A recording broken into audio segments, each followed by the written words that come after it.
नमस्ते दोस्तों, हमारा नाम है अभिषेक मिश्रा और आप देख रहे हैं तक्षशिला विधि टॉक्स। तक्षशिला विधि टॉक्स के आज के एपिसोड में हम लाए हैं अपने साथ हमारे एक अभिन्न मित्र कह लें और एक बहुत प्रसिद्ध अधिवक्ता कह लें, इनको काफ़ी ज्ञान रखते हैं लॉ के बारे में, और एक ज़मीनी इनको आप एनालिस्ट कह लें, सेफोलॉजिस्ट कह लें या जो भी कह लें, चुनावी विश्लेषण में इनका काफ़ी रुचि है। विधि में तो है ही है, विधिवेत्ता तो आप इनको कह ही सकते हैं, पीछे आप देख रहे हैं कितनी किताबें हैं। आज भी कोर्ट से आने के बाद इन्होंने हमारे लिए समय निकाला है। तो मैं आपका इंट्रोडक्शन कराऊँगा, परिचय कराऊँगा धनीराम पटेल जी से। छत्तीसगढ़ में अधिवक्ता के रूप में कार्य करते हैं। काफ़ी सफल अधिवक्ता है, इसके अलावा बहुत अन्य सामाजिक विषयों पे इनकी एनालिसिस रहती है और मैं इनकी एनालिसिस से काफ़ी प्रभावित हुआ कई बार। तो मैंने इनसे कहा कि जो बातें ऑफ द कैंपस होती हैं, आज वो ऑफ द रिकॉर्ड होती हैं, वो आज ऑन द रिकॉर्ड हो जाएँ। तो छत्तीसगढ़ में इलेक्शन आने वाले हैं और वकील साहब छत्तीसगढ़ के रहने वाले हैं, तो मैंने कहा कि इनसे बेहतर कोई एनालिसिस करने वाला हो नहीं सकता ग्राउंड रिपोर्ट का। तो आइए आज छत्तीसगढ़ के इलेक्शन के विषय पे बात करेंगे वकील श्री धनीराम पटेल साहब से। पटेल साहब, बहुत बहुत स्वागत है आपका। डॉक्टर साहब नमस्कार। धन्यवाद, आपने मुझे आमंत्रित किया और मुझे गर्वानुभूति हो रही है कि आपने मुझे चुनाव के परिचर्चा के लिए आमंत्रित किया। तो डॉक्टर साहब, मैं छत्तीसगढ़ के इतिहास और मतलब पॉपुलेशन डेमोग्राफी के बारे में थोड़े से बता दूं आपको, उसके हाँ, बाद बताएँ, आगे बताएँ। बढ़ेंगे। जी, जी, ये जी। डॉक्टर साहब, 1 नवंबर 2000 को मध्य प्रदेश से एक भाग को, पूर्वी भाग को छत्तीसगढ़ बनाया गया। हुँ, उसके साथ में झारखंड और उत्तराखंड 3 राज्य हुँ, बने थे।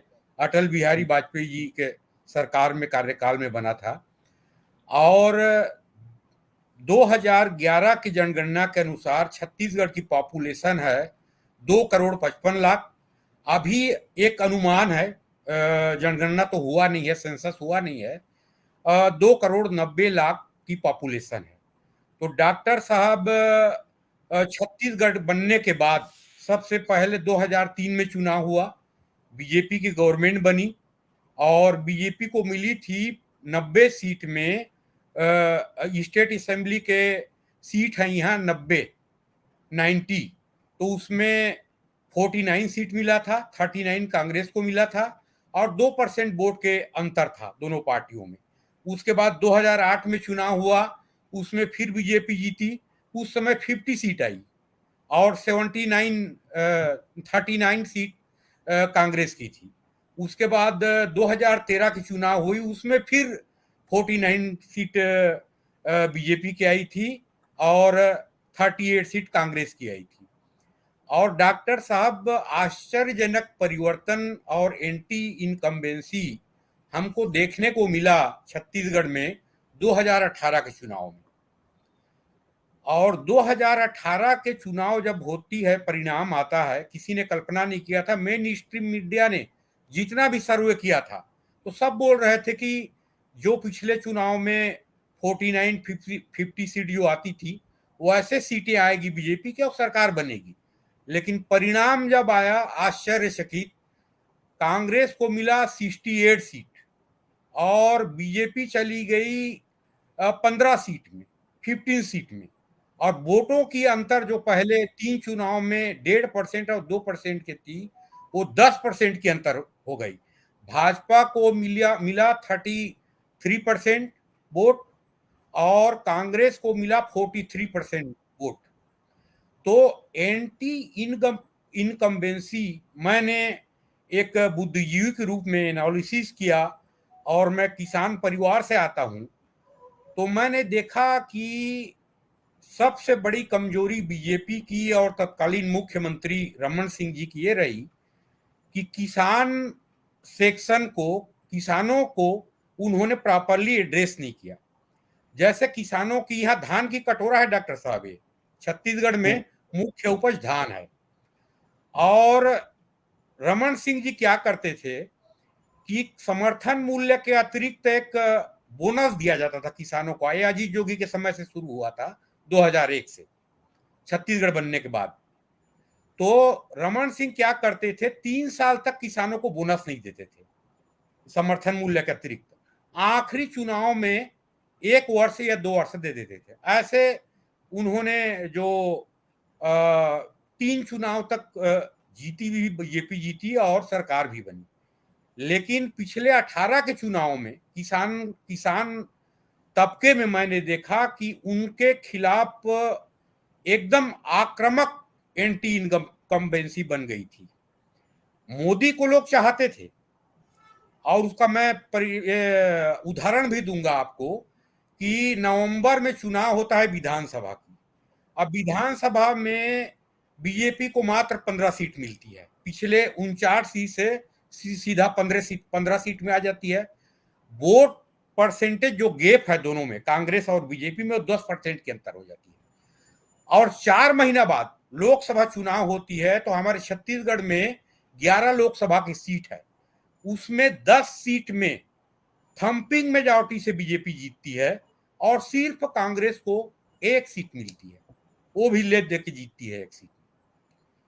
तो किसान वर्ग जो असंतुष्ट हो गया। डॉक्टर साहब, यहाँ कृषि व्यवसाय में 80% लोग जुड़े हुए हैं। औद्योगिक रूप से छत्तीसगढ़ डेवलप्ड नहीं है, डेवलपिंग स्टेज में है।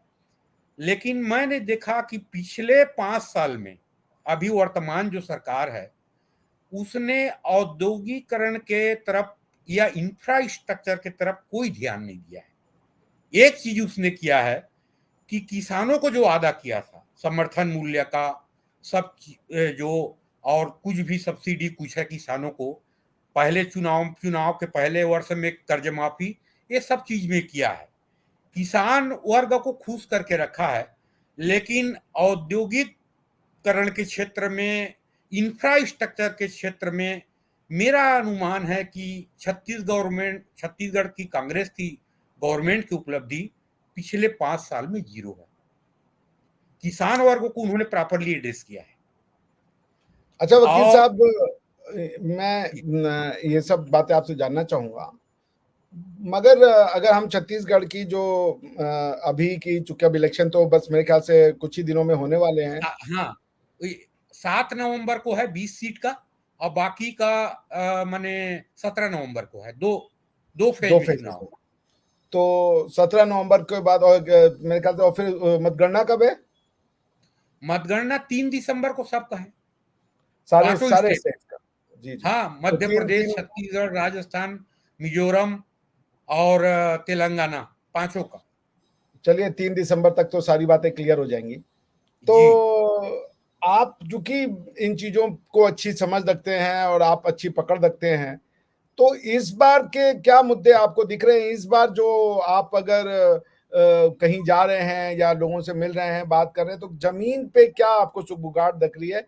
बीजेपी की हालत आपको वो लग रही है या उसमें कांग्रेस आपको एज लग रही है? और बीजेपी में क्या मोदी फैक्टर काम कर रहा है या कुछ और फैक्टर काम कर रहा है? देखिए डॉक्टर साहब, अभी जितने मेन स्ट्रीम मीडिया है भारत के, उन्होंने प्री पोल सर्वे किया है, सबका कहना है कि बीजेपी को 35 से लेकर 38 सीट और कांग्रेस को 48 से 55 सीट मिलेगी और कांग्रेस की सरकार बनेगी। लेकिन मेरे को अभी लगता है, अभी मैं एक पढ़े लिखे किसान से बात किया पिछले 15 दिन पहले, और बीजेपी के मैनिफेस्टो नहीं आया था, घोषणा पत्र, जिसमें किसानों को उन्होंने भी प्रॉपरली एड्रेस किया है। तो वो बोल रहा मेरे को, आप ताजुब हो जाएंगे सुन के, पढ़ा लिखा किसान है और कांग्रेस के कार्यकर्ता भी है, बता रहा हूं मैं आपको। तो उसने कहा कि प्रदेश में किसान हित और देश में राष्ट्र हित। उसका कहना था कि मैं प्रदेश में कांग्रेस को वोट दूंगा और राष्ट्र में मोदी जी को वोट दूंगा, स्पष्ट कहना था। मैं खुल के आप चर्चा कर रहे हैं, अपन उसमें लाग लपेट क्यों रखें। लेकिन उसका कहना, ये मेरे को कहा, वो 15 दिन पहले कहा, और अभी 3 दिन पहले बीजेपी के घोषणा पत्र आया है, उसमें किसान तबके को इन्होंने भी प्रॉपरली एड्रेस किया है। जैसे 1 एकड़ में 21 कुंटल धान खरीदी समर्थन मूल्य में, और एक कुंटल की कीमत 3100 रखा है। कांग्रेस ने उसे 3200 घोषित किया है, लेकिन खरीदने का जो बात है वो 20 कुंटल किया है कांग्रेस ने। तो कांग्रेस से बढ़ के किया है, एक चीज को नहीं किया है। भाजपा ने किसानों की कर्ज माफी जो कृषि बैंक से संबंधित है उसको घोषणा भी कर दिया है कि किसानों के कर्ज भी माफ कर दी जाएगी, और भाजपा ने नहीं किया है, जो भी है।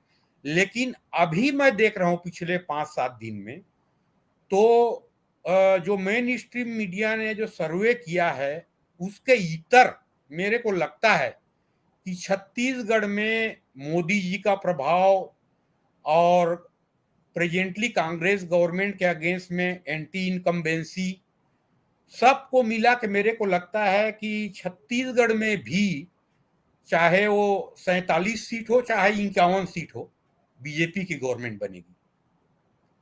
और पिछले जो गैप था 10% का, वो पूरा गैप कम हो गया है और बीजेपी की गवर्नमेंट बनेगी, ऐसा मेरा अनुमान है।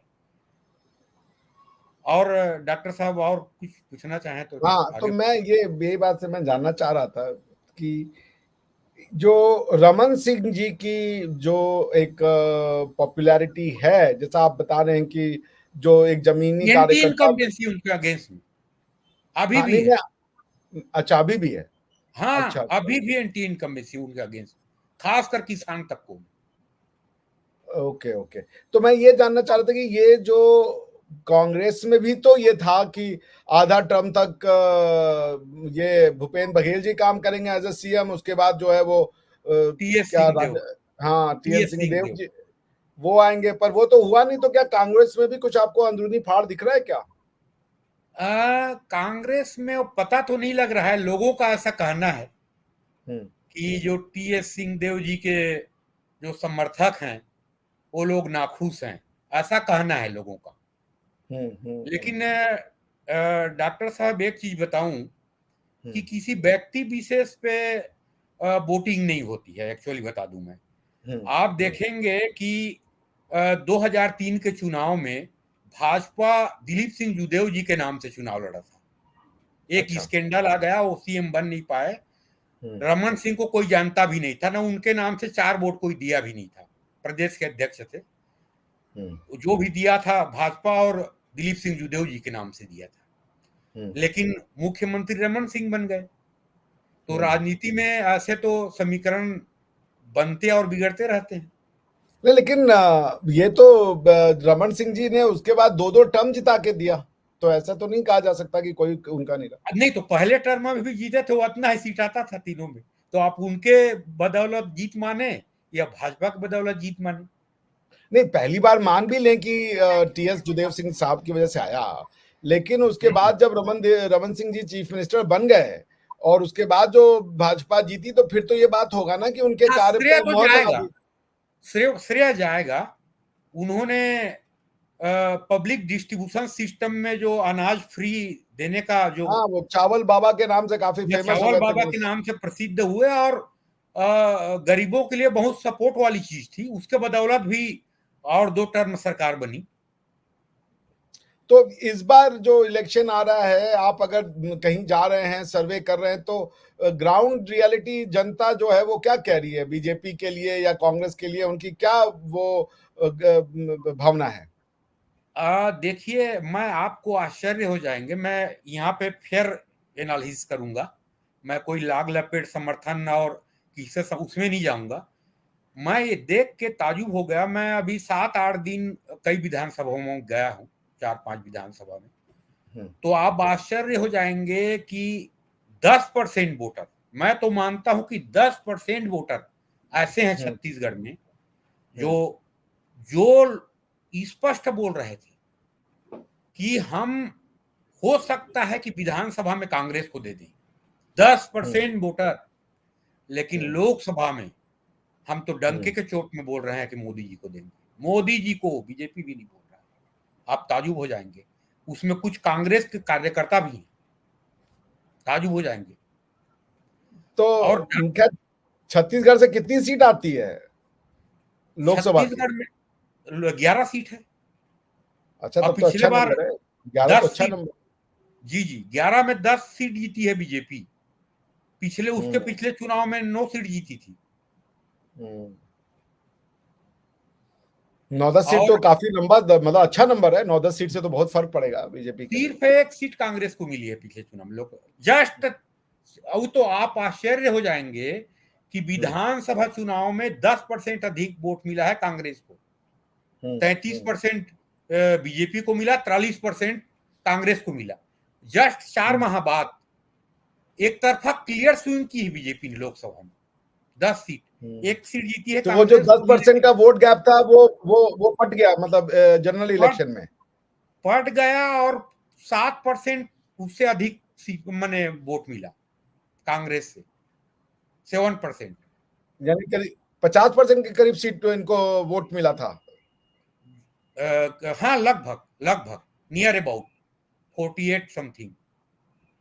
तो ये जो मोदी जी की जो अपील है, वो आपको लगता है कि बहुत ज्यादा फर्क नहीं डालेगी, ये जो as far as state assembly का इलेक्शन है, लेकिन लोकसभा चुनाव में काफी फर्क पड़ जाएगा? देखिए डॉक्टर साहब, इन जो 15 साल लगातार एक पार्टी की सरकार रहती है तो एंटी इनकम्बेंसी होनी स्वाभाविक है। और मैं एक किसान वर्ग की बात बताया, जिसमें छत्तीसगढ़ के 80% लोग जुड़े हुए हैं, चाहे किसान हो, चाहे कृषक श्रमिक हो या श्रमिक हो, तीनों मिला के 80% हो जाते हैं। तो वो लोग असंतुष्ट थे। उसके परिणाम में हुआ कि 10% दोनों पार्टियों के बीच में गैप हो गया, 10% वोट की। तो ये 10% गैप हो गया, तो ये स्वाभाविक है कि इसमें डैमेज डैमेज हुआ डैमेज हुआ, मतलब इसको मैंने बीजेपी को। एक चीज और बता दूं डॉक्टर साहब, मैं अभी पिछले 8-10 दिन घूमा हूं मैं, तो मैंने एक चीज और देखा। इसको आप रचनात्मक माने, विध्वंसात्मक माने या संवेदनशीलता माने, कुछ भी माने, जातीयता की भावना, खासकर स्टेट असेंबली के इलेक्शन में, मैं कई लोगों से चर्चा किया, तो मैं इस जाति का हूं और हमारे जाति को इस पार्टी ने इतना टिकट दिया है। एक अंदाज लगा लिए हैं कि प्रदेश में कि मेरे जाति की जनसंख्या 2% है, तो 90 सीट है, तो कम से कम मेरे को एक सीट मिलना चाहिए। मैं एक चीज और उदाहरण बताऊंगा आपको कि यहाँ की पॉपुलेशन डेमोग्राफी जो है, छत्तीसगढ़ में 32% एसटी हैं, अनुसूचित जनजाति, 11% हैं अनुसूचित जाति, और 50% है ओबीसी, और बाकी जो बचा है वो अन्य है। तो यहाँ जैसे आपके यूपी में ले लें, यादव एक कास्ट होती है जो 10% है, इस टाइप पे कोई जाति नहीं है यहाँ, सिंगल जाति। एक जाति अधिक से अधिक 6-6.5% है, उससे अधिक नहीं है। हालांकि मीडिया में बोला जाता है कि इसका है वो है करके, लेकिन एक संवेदनशीलता में देखा, मेरे को खुद अच्छा नहीं लगा हो, लेकिन एक सब गुना भाग कर रहे हैं कि मेरे प्रदेश में पॉपुलेशन मेरी जाति की 2% है, तो मेरे को कम से कम एक सीट मिलना चाहिए। एक उदाहरण भी दूंगा आपको, हमारे छत्तीसगढ़ में सिंधी समाज की, जो भाजपा के कोर वोटर हैं, वो लोग 70%, उनकी पॉपुलेशन लगभग 4.5 से 5 लाख है, और 2.5 से 3 लाख वोटर है। और पिछले चुनाव में एक सीट उनको दी गई थी रायपुर से, इंद्रानी जी को, वो जीते भी थे। अब भाजपा ने अभी रणनीति के तहत उनको एक भी सीट नहीं दिया है, ना कांग्रेस ने भी नहीं दिया है, लेकिन कोर वोटर वो भाजपा के हैं, सिंधी लोग, व्यापारी हैं सब लोग। तो कई लोगों से मैं चर्चा करता हूं, मेरे कॉलोनी में है, आसपास बिलासपुर में भरे हुए हैं, तो उनमें जो आज की युवा है उनमें असंतोष दिखता है कि भाजपा को हम उनके कोर वोटर रहे हैं, 70% लोग वोट देते हैं, तो हमको कम से कम एक सीट जो दिए थे उसी को दे देना चाहिए था। ये भावना, ये जातीयता की भावना, इसको आप रचनात्मक मान ले, विध्वंसात्मक मान ले, या एक संवेदनशीलता मान ले, जो भी मान ले, ये चीज बहुत आ गई है। देखिए, मेरा ये मानना है वकील साहब की राजनीति में आइडेंटिटी की पॉलिटिक्स जो है, खासकर जातीय स्तर पे, चूंकि इंडिया में आइडेंटिटी पॉलिटिक्स हिंदू मुसलमान के रूप में तो एक आ जाती है, वो मेरे ख्याल से उसको जब तक एक कॉन्स्टिट्यूशनल घाव का जो घाव है हिंदू समाज के ऊपर वो नहीं लगेगा, तब तक तो वो तू मैं चलता रहेगा। वो भले ही लोग, क्योंकि यहाँ पे हिंदू को ही सब चीज का दोषी मान लिया गया है। हिंदू जो कि वुंडेड है, जिसको कि दुख हुआ, उसी को यहाँ पे अभी जो जो एक वर्ग है समाज का, जिसमें मीडिया को मैं स्पेशली कहूंगा, उन्होंने ऐसा पोर्ट्रे कर दिया है कि हिंदू वर्ग ही जो है वो यहाँ पे समस्या का कारण बन गया है। उसकी मेजोरिटी ही वो समस्या का कारण है। वो सिर्फ विज़-वी मुसलमान के उसमें ले ले, और इससे मुस्लिम जो समाज के लोग हैं उनके मन में भी ये बात कर गई है कि हमारी गलती तो कुछ नहीं है, ये गलती बेसिकली यहाँ के मेजोरिटेरियन हिंदूज की है। तो यहाँ पे जो आइडेंटिटी पॉलिटिक्स है उसको तो आपको सॉर्ट आउट करना पड़ेगा। इस वाली बात को अगर हम हटा दें, हिंदू मुसलमान वाली जो पॉलिटिक्स है, तो बाकी जगह आइडेंटिटी की पॉलिटिक्स नहीं होनी चाहिए, डेवलपमेंट की पॉलिटिक्स होनी चाहिए। भाई मैं कह रहा हूं कि मैं, जैसे मोदी जी हैं, गुजराती हैं, वो ओबीसी कैटेगरी से आते हैं, लेकिन उन्हें तो बनारस की कॉन्स्टिट्यूएंसी ने देखा, उनको ब्राह्मण से लेकर के और शूद्र से लेकर सबने वोट दिया है। तो डेवलपमेंट की राजनीति होनी चाहिए, ये नहीं कि फलनवा जो है वो गुजराती बोलता है या हिंदी बोलता है या तमिल बोलता है, इससे कोई लेना देना नहीं। सुनिए ना, मोदी जी एक लीजेंड पर्सन है, सर्व स्वीकार्य है।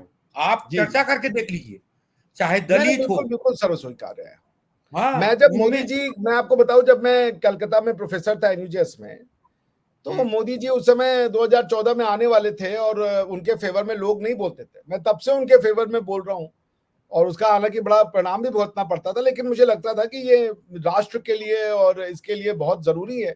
क्योंकि देखिए, हम आप तो तभी रहेंगे जब तक भारत का राष्ट्र रहेगा, भारत का कल्चर रहेगा, हेरिटेज रहेगा।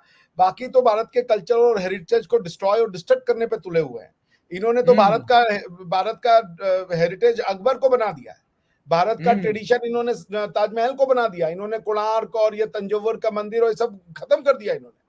तो भारतीय परंपरा को जीवित रखने के लिए तो मोदी जी का आना बहुत आवश्यक था। मेरा किसी से कोई वो नहीं है, लेकिन मैं कॉन्स्टिट्यूशनल प्रोफेसर हूं, तो मुझे समझ में आता है कि कॉन्स्टिट्यूशन मिला ही आपको इसलिए कि आप अपनी परंपरा, अपने ट्रेडिशंस, अपने हेरिटेज को प्रिजर्व, प्रोटेक्ट और प्रमोट करें, और यहाँ पे उल्टा हो गया था। खैर एनीवेज, तो अब ये बताइए वकील साहब, ये आखिरी प्रश्न मैं आपसे पूछ रहा हूँ कि ये जो, अगर आप डिफरेंट रैलीज में जा रहे हैं या डिफरेंट लोगों से बातचीत कर रहे हैं, तो उनके बीच में ये जो करंट गवर्नमेंट है उसको लेके क्या भावना है? उसके प्रति कोई एंटी इनकम्बेंसी दिखती है? चीफ मिनिस्टर के प्रति दिखती है, या गवर्नमेंट के प्रति दिखती है, या कैसे दिखती है? देखिए, किसानों में anti incumbency presently Bhupesh Baghel सरकार के खिलाफ नहीं है, कम है लेकिन कम है। लेकिन लोकसभा में पूरा उसके अगेंस्ट में है। लोकसभा चुनाव के आप बात करेंगे किसानों से भी, तो वो लोग सीधा बोल देते हैं मोदी जी को देंगे। और अभी एंटी इनकम्बेंसी किसान वर्गों में नहीं है, लेकिन इधर जो है, चाहे वो कर्मचारी हो, चाहे व्यवसायी हो, इधर जो अन्य पेशे के लोग हैं, उनमें तो एंटी इनकम्बेंसी है। और भाजपा का आरोप है, मैं इसको पुष्ट नहीं करता, ये सही भी होगा, कि रमन सिंह के कार्यकाल से अभी जो की सरकार की जो कार्यकाल है, भ्रष्टाचार अपने चरम पे है, ऐसे आरोप है उनका, भाजपा वालों का आरोप है। तो ये जो भूपेश बघेल साहब के अगेंस्ट में ये जो चल रहा है महादेव बेटिंग ऐप, उसका क्या आप देख रहे हैं? क्या जो जमीनी स्तर पे, भूमिगत स्तर पे उसका कोई असर है, या ये सिर्फ न्यूज़पेपर में ही है? अभी तो देखिए, जो शिक्षित तबके हैं वही लोग जान पाए हैं। ग्रामीण क्षेत्र में जानने में थोड़ा 2-4 दिन लगेगा। अच्छा। अभी तो वही तो इसका कोई असर होता हुआ दिख रहा है, या ये वैसे ही होगा जैसे राफेल का मुद्दा था बीजेपी के अगेंस्ट में, कि उससे कोई रिलेट ही नहीं कर पाया? मैं इसका असर तो जरूर पड़ेगा। और मैं, देखिए, मेरे पास कई जो केस भी आते हैं, जो पीएससी परीक्षा दिलाए हैं या प्रोफेसर के थ्रू प्रमोशन जो परीक्षा दिलाए हैं, उनका भी कहना है कि इस क्षेत्रों में बहुत गलत हो रहा है, करप्शन है, ऐसा उनका कहना है। तो एंटी इनकम्बेंसी तो है। रमन सिंह के समय जो एंटी इनकम्बेंसी था उस रूप में नहीं है, लेकिन है। और सब मिला के, डॉक्टर साहब, 2 चीज और बताना चाहूंगा मैं। हमारे छत्तीसगढ़ में 3 रीजन महत्वपूर्ण है।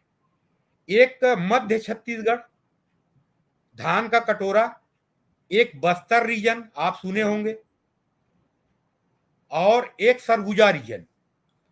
तो आपको बताऊंगा कि पिछले चुनाव में बस्तर रीजन में, बस्तर संभाग में 11 में 11 सीट कांग्रेस को मिला था, और सरगुजा रीजन में 10 में 10 सीट कांग्रेस को मिला था, बीजेपी 0 था। अभी मेरा मानना है कि 50% से अधिक सीटें बीजेपी को मिलेंगी। ये तय है, आपको मैं चर्चा करूंगा जिस दिन परिणाम आएगा 3 तारीख के, एक अपना रिकॉर्डिंग वीडियो करेंगे, बनाएंगे उसको। हाँ, तो बिल्कुल बिल्कुल, इलेक्शन वाले दिन करेंगे। बिल्कुल मेरा मानना है कि छत्तीसगढ़ में चाहे 48 सीट आए, चाहे 50 सीट आए, बीजेपी की गवर्नमेंट बनेगी, ये तय है। मैंने अभी देखा हो, लगता है, चाहे जो भी हो। और जो 0 हो गया था 2 रीजन में, वो 50%, 50+ जाएगी बीजेपी का। अच्छा, एक लास्ट बात मैं ये जरूर पूछना चाहूंगा कि आप जैसे जो मतलब समझ लीजिए कि कार्यकर्ता हैं या जो जो लोग हैं जो कि भाजपा के प्रति एक विशेष स्नेह रखते हैं, बट देखा ये गया है कि भाजपा जो है वो ऐसे जो इनके एक काडर कह लें, उनका जो एक परंपरागत इनके जो फुट सोल्जर्स हैं, हम जैसे लोग जिनको ये कहते हैं कि हम भाजपा के प्रति थोड़ा सा सॉफ्ट कॉर्नर रखते हैं, हालांकि हम तो अपने राष्ट्र के प्रति सॉफ्ट कॉर्नर रखते हैं, जो भी राष्ट्र की बात करेगा हम उसके साथ कहेंगे। लेकिन भाजपा में ये देखा गया कि वो उनको वैल्यू नहीं करती, वो आने के बाद जिन्होंने उनका विरोध किया उनको ज्यादा आगे बढ़ाती है, और जिन्होंने उनको सपोर्ट किया, जिन्होंने लड़ाइयां लड़ी, उनको वो साइडलाइन कर देती है, उनको वो चीज नहीं देती जो मिलना चाहिए। ये भारतीय राजनीति के बहुत माने विकृति है कि जो पार्टी के प्रति समर्पित है, आरएसएस से भी जुड़ा हुआ है कोई व्यक्ति, लेकिन चमचा शब्द के प्रयोग नहीं करना चाहिए। आपके ऊपर किसी बड़े नेता का बर्दाश्त नहीं है तो आप वो नींव के ईंट बन के शहीद हो जाएंगे, ये होता है, हकीकत है। लेकिन मेरा मानना है, जैसे या मेरे माने कई लोगों का मानना है कि कई लोग स्वार्थ के लिए राजनीति में नहीं आते हैं, खासकर आरएसएस के लोग में अभी, आरएसएस में अभी भी 50% लोग हैं जिन्होंने माने स्वार्थ और पद के लिए कभी नहीं किया काम, और शुरू से अंत तक करते हैं। हालांकि उनका वैसे ही कार्यकर्ता, जो 14 करोड़ कार्यकर्ता है भाजपा के, उसमें 13 करोड़ लोग ऐसे रहते हैं जो न्यू के ईंट बन के खत्म हो जाते हैं, हकीकत है। लेकिन वही ये मान के खुश रहते हैं वो लोग, उनका कहना है, सब लोगों का कहना है, मैं पूछता भी हूं तो उनका कहना है कि हमने राष्ट्र की सेवा किया, हाँ, इसी बस से वही खुश मेन है। होते, इसी को हाँ, खुश होते हुए। लेकिन फिर भी भाजपा को ये सोचना चाहिए कि जो उनके नींव की ईंट, बहुत अच्छा शब्द बोला आपने, मुझे बड़ा पसंद आया, कि जो नींव की ईंट कर रहे हैं उनके ऊपर भी वो ध्यान दें, क्योंकि इन्हीं के परिश्रम और पराक्रम से जो है वो यहाँ तक आप आए हैं। तो खैर, मैं तो, हालांकि मैं और आप दोनों लोग जी, पार्टी विद डिफरेंस जो बोलते हैं, तो वैसे न्यू की ईंट के बदौलत पार्टी विद डिफरेंस जो है उसी के बदौलत है। अन्य पार्टियों से अलग जो बताती है भाजपा, तो वैसे कार्यकर्ताओं की बदौलत है। और जो स्वार्थ में आते हैं वो तो चुनाव के 5 महीना पहले आए, उनको टिकट भी मिल गया, जीत भी गए, हाँ, हाँ, और सरकार बन गई तो फिर उन्हीं मंत्री को पद भी सब मिल, मलाई पद मिल गया, ये सब होते हैं। अरे दुर्भाग्यपूर्ण है। लेकिन ये लोग बोलते हैं कि राजनीति में जरूरी है, आवश्यक बुराई है, बोलते हैं इसको। मैं कई मैंने अच्छे पदों में रहे हूं, उनसे चर्चा किया, तो बोलते हैं कि राजनीति के लिए आवश्यक बुराई है, बोलते हैं इसको। अच्छा, तो वकील साहब, ये आवश्यक बुराई ऐसे ही रहे, लेकिन मेरा ये भी मानना है कि इस समय भारत की राष्ट्र में मोदी जी जैसा एक स्तंभ है, जिन्होंने भारत को बहुत गति प्रदान की और बहुत जरूरी समय पे आए, तो मोदी जी का तो मैं बहुत बड़ा प्रशंसक हूँ। जी जी डॉक्टर साहब, 2 मिनट में लूंगा, क्योंकि हाँ, हमारा जो स्टेट है छत्तीसगढ़, वो मध्य प्रदेश के पार्ट रहा, हमने देखा है सब चीज। तो मध्य प्रदेश में पिछले चुनाव में आपको बताऊंगा तो आप ताजुब हो जाएंगे, कांग्रेस को मिली थी 40% वोट समथिंग, बीजेपी को मिली थी 41% वोट, 41 41 पॉइंट समथिंग, 1% वोट अधिक मिला था बीजेपी को। और सीट कितना आया था? टोटल सीट है मध्य प्रदेश में 230, और बीजेपी को मिला था 109 सीट, कांग्रेस को मिला था 114 सीट। बहुमत किसी का नहीं आया था। अधिक परसेंट वोट मिला था भाजपा को, सरकार नहीं बन पाई। और फिर भाजपा ने बाद में सरकार बना लिया, वो अलग मैटर है। वैसे आप देखेंगे राजस्थान में 200 सीट है, और भाजपा को मिला था 38% वोट, मात्र 1% निर्णायक भूमिका, आप ताजुब हो जाएंगे। और कांग्रेस को मिला था 38, 1% का मात्र अंतर, 1% अधिक वोट मिला था कांग्रेस को। और कांग्रेस का सीट था 100, बहुमत के लिए 1 सीट कम। और बीजेपी को मिला था 73 सीट, 1% वोट के अंतर में। और यहाँ पे 1% मध्य प्रदेश में अधिक वोट मिला था। तो मैं यहाँ पे इसलिए जिक्र किया, मेरा मानना है राजस्थान में तो शेखावत जी के बाद, शेखावत जी 90 के चुनाव में जीते, और अयोध्या प्रकरण के बाद जो राष्ट्रपति शासन लगी 4 राज्यों में, दिल्ली, मध्य प्रदेश, राजस्थान, हिमाचल प्रदेश, तो सिर्फ भैरव सिंह शेखावत 93 के चुनाव में जीत पाए थे, और दोबारा सरकार बनी थी बीजेपी की। बाकी मध्य प्रदेश में बीजेपी हार गई, हिमाचल में हार गई, दिल्ली में हार गई।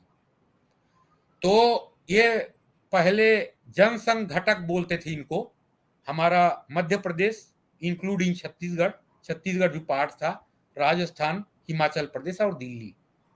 तो मैं ये बता रहा हूं कि 1% की वोट भी निर्णायक भूमिका निभाती है।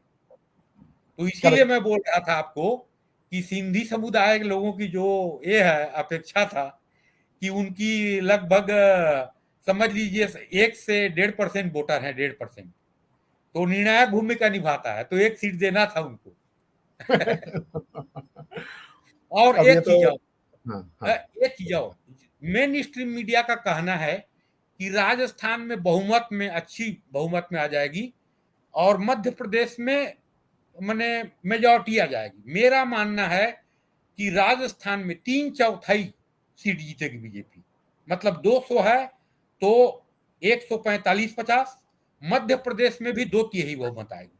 और हमारे छत्तीसगढ़ में मेरा मानना है कि ले देके वो 46 भी हो सकता है, 48 भी हो सकता है 90 में, या 50 भी हो सकता है, बहुमत आएगा, ऐसा मानना है मेरा। अब इसको अपन तो रिकॉर्ड में है, अब 3 तारीख को चर्चा करेंगे उसके बारे में।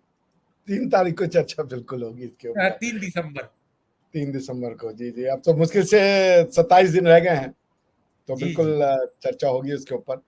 तो वकील साहब, आपके इन डेप्थ एनालिसिस का बहुत बहुत धन्यवाद। और 1-2 बार बीच में जब एक फेज इलेक्शन हो जाएगा 17 के बाद, तो फिर एक बार इसी मुद्दे पर चर्चा करेंगे। 7 के बाद डॉक्टर साहब, 7 के बाद, ये दोनों वाला जब हो जाए, मतलब एक फेज, मतलब दोनों फेज हो जाए छत्तीसगढ़ का, तो या फिर 2 बार कर लेंगे। एक बार जो है फेज 1 जब खत्म हो जाएगा उसके बाद कर लेंगे, एक बार है जो फेज 1 फेज 2 खत्म हो जाएगा उस पे भी एक चर्चा कर लेंगे, क्या हुआ है इसकी भी जमीनी जो है वो एक डिस्कशन की जा सके कि वास्तविकता है एक जमीनी स्तर पे। तो वकील साहब, आपने अपना अमूल्य समय हमको दिया और इतनी गहन बातें बताई, इतनी माइन्यूट डिटेल्स के साथ बताई, इसके लिए आपका बहुत बहुत धन्यवाद। और आपको मैं फिर से नमस्कार कहूंगा, वंदे मातरम कहूंगा। नमस्कार। और फिर जल्दी डॉक्टर साहब, आप जैसे भारतीय संस्कृति के अध्येता ने मुझे आमंत्रित किया एनालिसिस के लिए, उसके लिए बहुत बहुत धन्यवाद। जय हिंद, जय भारत। जय हिंद, जय भारत।